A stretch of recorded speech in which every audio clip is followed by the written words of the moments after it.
Alright everybody, so in this video I would like to do this problem that you're looking at right here, but this is a problem I think is best broken into, at least for teaching purposes, smaller parts. Okay, there are lots of little parts to this problem that I think should be addressed individually, and then once we get everything simple out of the way, we'll build up to doing this one. Alright, so where should we begin? I think let's start with this. Okay. All right. So we're going to forget about this one for a while right here. And we are going to just do this one. Okay. So for this problem, I think this is going to be a U substitution. Okay. And so here's the formulas that come to mind. I know that the derivative with respect to x of tangent of x is secant squared of x, which I could write like that if I wanted to. You know, this is secant of 4x squared. All right, so that 4x there tells me that it'd be like this, but it'd be U substitution. It's a sort of like, you could think of it this way. Here's the U substitution formula that we would use. The antiderivative of secant squared of u is going to be tangent of u plus c. Okay, because the derivative of tangent of u with respect to u is secant squared of u. All right, so a U substitution can get me from here to here. That's all I'm saying. Or this might be like a basic formula that's given for antiderivatives, and it'd just be up to me to realize that this can be this with the right U substitution. So let's do like this. We'll say U is equal to 4x, all right, with the goal of, you know, thinking that it's going to be this form after the substitution's made. And then du is going to be 4 dx, right? And in order to substitute that, I'll need to do division by 4 on both sides. So du over 4 is going to be dx. Okay, so there's my elements of my U substitution for this. Okay, now if these substitutions are made there, here's what I'll get. I'll get secant squared of u, right? And dx is going to be du over 4. And these things are just multiplied together, and so that 4 is like a factor of 1/4, right? Okay, so I'll factor that out.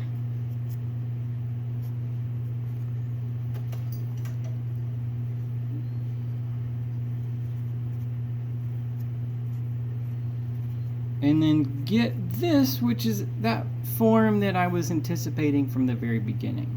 All right. Okay, so what's the antiderivative of 1/4, or what's 1/4 times the antiderivative of secant u squared? That'd be 1/4 times tangent of u plus c. Okay. And then u was 4x, to put that in terms of the variable that we started with. So I'm going to get 1/4 tangent of 4x plus c. Okay, and then we're done with that one.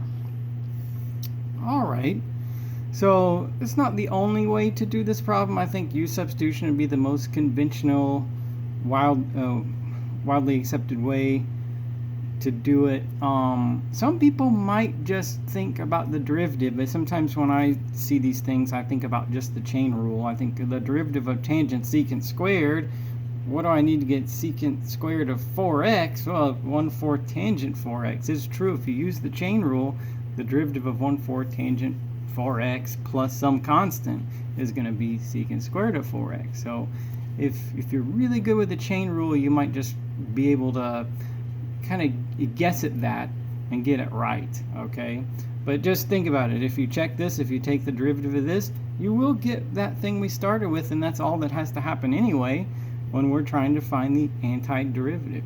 All right, okay, so this one's done. Let's look at my next one I wanted to do, tangent 4x. Okay, in a way earlier video on U substitution, I would have introduced the basic idea behind this one, but I'm gonna kind of act like I've never talked about it. All right.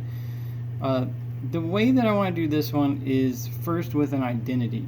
Okay, I don't think I can get anywhere with tangent of 4x, but I think if I write it as sine 4x over cosine 4x, that I'll have a little more luck. All right. And the reason why I think that is because I see this and I think that can be u substitution. So here I'm thinking, well, of all the forms of u substitution, this one is going to be the form 1 over u du. And why do I think that? Well, because the derivative of cosine is negative sine. And I have these constants to work out in addition to that, but nonetheless I'm seeing a u, and then up there I'm seeing du. Okay, so when I put the tangent in terms of this identity that way, it makes me think, oh, I can do this by u substitution. All right. Okay, and here I'm just doing it by hand. I'm not using any kind of online calculators or anything like that. I believe people should know how to do things, and so if you're going to learn calculus, you should know how to do this just with paper and pencil, like no additional help. So the trick to this one is getting to that point right there and being able to work the rest of it. Okay, so here goes. I'm going to let u be cosine 4x because I think it's going to be that form. And that would make du negative sine 4x times 4 dx. So I'll be using the chain rule. All right, derivative of cosine of u, if I was using the chain rule, is negative sine u times du dx. All right.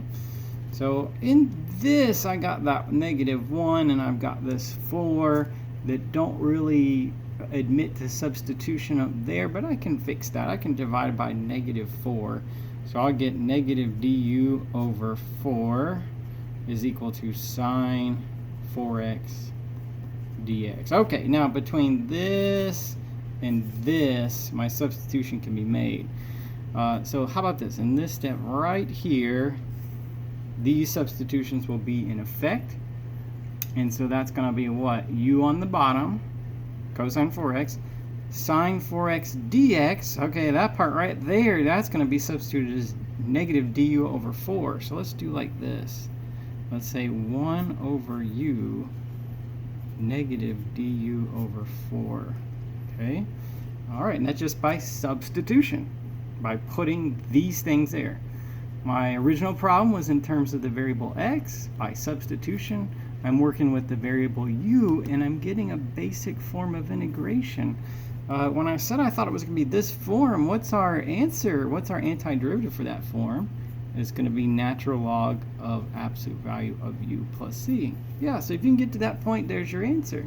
We're basically there at this stage, okay? What's that though? What factor is this negative and then the 4? That's a factor of -1/4. So let's pull that out. And then that does in fact leave us with this anticipated form of integration that I was thinking about right here. All right. Okay, so our answer, -1/4 natural log absolute value of u plus c. Given that my substitution for u was cosine 4x, it'll be natural log absolute value cosine 4x plus c. Okay, and then we're done with that one. All right, so I did 2 in a row now that on their own, they required maybe some sophistication with u substitution. All right. I don't think this is like a basic u substitution problem, like, you know, when you're teaching somebody how to do u substitution. It's not the first one you're going to show them, but hopefully, like, by the time I got here, you could kind of anticipate the rest of it. All right, hopefully you practice u substitution enough that you're to that point. That's what I'm hoping. Okay, if not, then we just keep practicing. Now, what about this one? Okay, I notice about this one, it's a product. Okay, it's x times secant squared of 4x. Okay, and by that it makes me think integration by parts. All right, so I'm going to say integration by parts. All right, and the way that that works is from these you choose two functions. Okay, one of the functions up here, either x or secant squared of 4x, is going to be this function f of x, and the other one is going to be g prime. And in other videos I've showed you how you make that choice, but you make that choice, and when you make that choice, here is your result. The antiderivative of this is equal to f of x times g of x minus the antiderivative of f prime x g of x dx.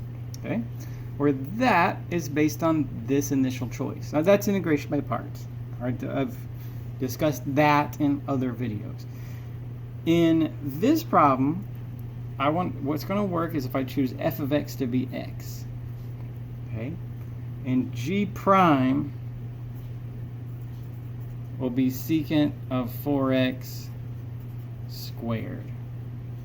Okay, all right, now not only do we need f, but we need f prime, and not only do we need g prime, but we need g. So what's f prime in order to complete our integration by parts formula? It's 1. And then what's g?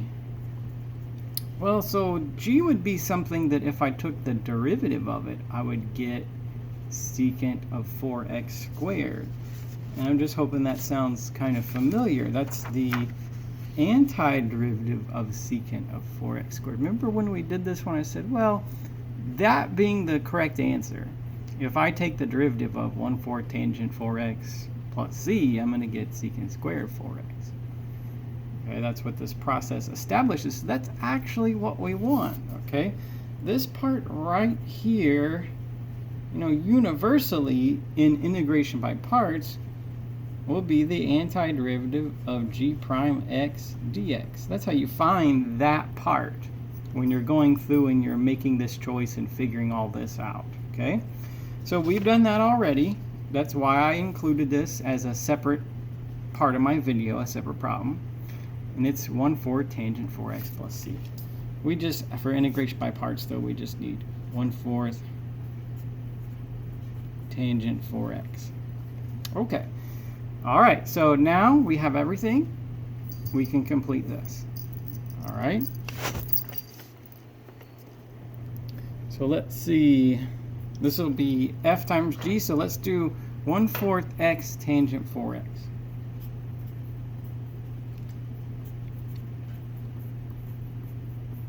Okay, minus the antiderivative of f prime times g. So that'd be 1 times 1/4 tangent 4x.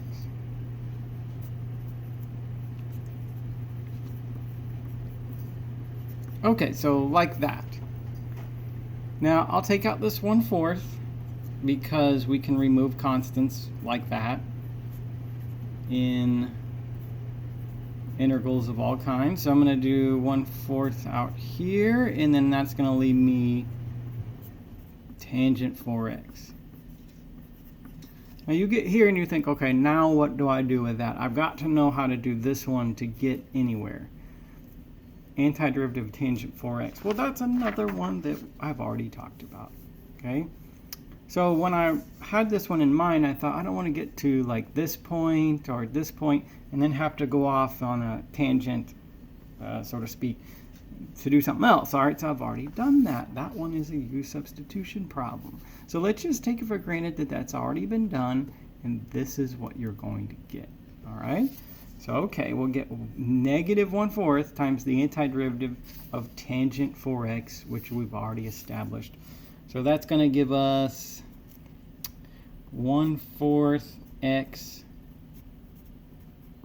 tangent 4x minus 1, or actually plus 1/16 natural log absolute value cosine 4x plus c. Okay, using the answer that we got already. And there's your antiderivative. Okay, if you take the derivative of this, if you can imagine doing that with all the rules that are necessary, then it would get us that. Okay, all right, so I'll box this as my final answer to that one. So that is a fairly easy integration by parts formula if you get this one out of the way and if you get this one out of the way. I don't think it's so bad if you can establish those and you know how to do them, okay? All right, so I had one more thing. What if this was a definite integral? Okay, like that. And with all of this, I mean, we live in, what is it, just 2020 now. We can get a calculator to find the antiderivative for us, but that's fine. Like, anybody can do that. And sure, you'll get to the point where you may do it that way. But I think it's important to know how to do things. That's what I'm here to show you. I show you how to do things on paper. I got pencil, and I have some knowledge about rules, and I want to do it with just that, okay? So with this one, again, just paper, pencil. I'm not going to use a calculator at all, just because I believe in knowing how to do things, and I want you to know how to do things too. So anyway, we already have the antiderivative to this, right? But in general, that's the way it would work for a definite integral. That's what the fundamental theorem of calculus says, is that, well, okay, to evaluate this definite integral, we'll find the antiderivative, however you would do that. In this case, we would use integration by parts, as I demonstrated already, and we would evaluate it between those bounds. Now, my antiderivative that I got was 1/4 x tangent 4x plus 1/16 natural log absolute value cosine 4x. Okay, and then plus c, but for a definite integral, we don't need the plus c. It would cancel out anyway if we put it there. And so I want to do this. All right, let's start with pi over 16. If I put pi over 16 for x, then I'm going to get pi over 64. 1/4 times pi over 16. This will be what? Pi over 4. Tangent of pi over 4 is 1. So I get like that. Okay. Over here, I'll get 1/16 natural log. And what's cosine of 4 times pi over 16? So that's cosine of pi over 4, which is 1 over root 2. And I can lose the absolute value at this point because 1 over root 2 is a positive number. I don't need to say absolute value of a number that's already positive. So that's what I get with this one. With 0, I will get 0 there. And cosine of 0 is 1, and natural log of 1 is 0. So 0 is actually going to calculate 0 in both of these terms. So this is what I'll get. Now from here, I said, I'm just going to do, I know you could use a calculator to do this. I'm not interested in that because I don't think that that's hard to do. Can we reduce it from here? Just by yourself, no calculator, paper and pencil only. This actually can be reduced a little bit further. Okay, let's take pi over 64 and just leave that because there's nothing I can do with that. It's the logarithm that draws my attention. The reason why is because there are lots of rules for logarithms. One rule says that a division here is a subtraction here. Okay? And another rule says a power here is a factor out there.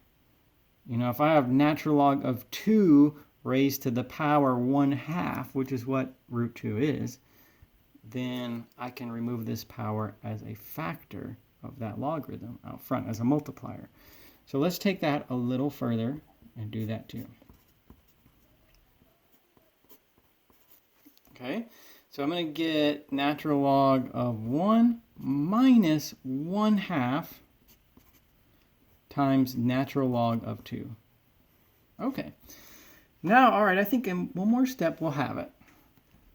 This is 0. Natural log of 1 is 0.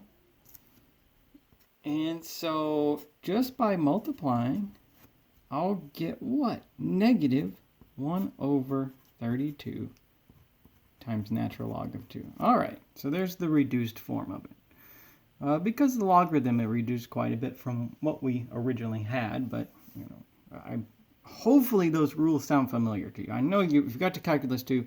You've seen the subtraction rule for logarithms and the power rule.